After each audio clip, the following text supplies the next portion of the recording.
overall. You know what the economy has been like over the last several years, and families and businesses and everyone has had to learn to live within their means. But unfortunately, over the last 8 years, the budget for the state of Maryland has increased almost $10 billion. So the government doesn't have to live within their means, but the families are forced to live within their means. Right. But the government doesn't do that, though. The government can spend anything they want to, and that's exactly what's going on right now. Well, they're spending it because they continue to increase their tax revenues. They increase the tax base, and they create new programs as opposed to working to pay off the debt and fully fund the pension plans.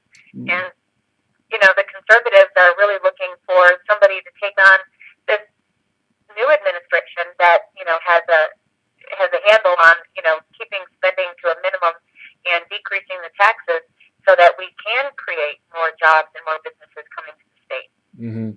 Yeah, that's what we need to do. That's exactly what we have to do right now, Kelly. That's what we have to do. And, you know, it takes people like you to get out there and actually work hard and make sure that this country does not go over.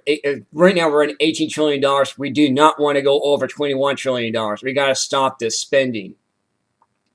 Well, and that's the problem. You know, I think that when you look at the average citizen of the country or the state that I live in, they want to be able to have, you know, the necessary services. And for the state, the necessary services are obviously education, transportation, and public safety. And we need to focus on those.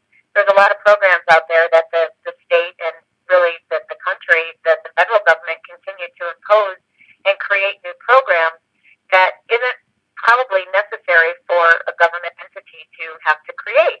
And we need to look and we need to prioritize. And if we really prioritize, we're going to be looking at those services that are absolutely needed and, you know, mandated to do within a government setting.